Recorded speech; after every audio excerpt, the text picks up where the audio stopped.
In this video, I'm going to show you another type of rate of change problem, and this one is the average rate of change. So all we've been working with previously were tables that had a constant rate of change where it was always the same.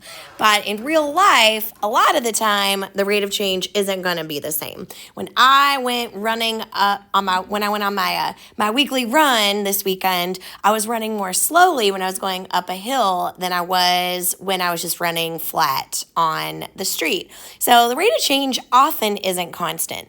And that's why we use something called average rate of change. So notice it told us to find it over the interval where x is in between 8 and 4. So I'm going to go to the column where the x's are represented. And again, because it says between 4 and 8, we're only going to use the two parts of the table where x has a 4 and x has an 8.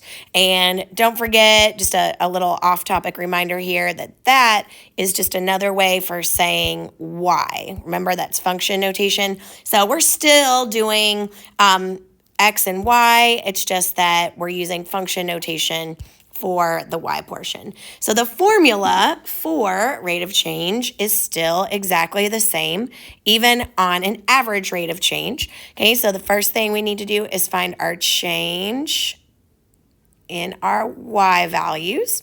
So because we need to do the 7, or because it told us to use the row, where x is 4 and 8, that means we're going to use the 7 and the 43.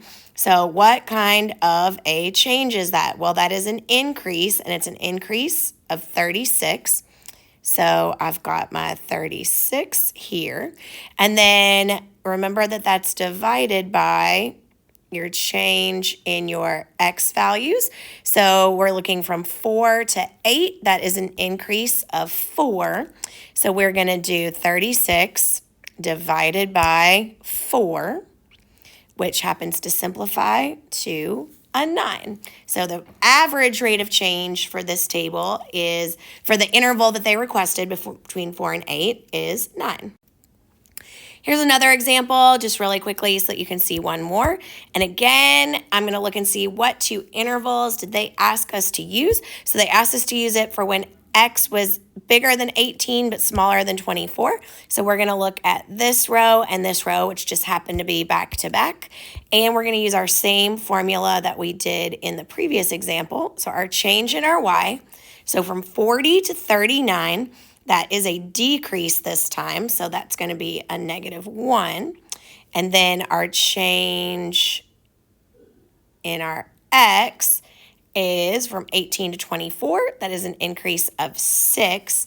So 1 divided by 6 is already simplified. So if this were the Delta Math problem I was doing, I would just type in -1/6.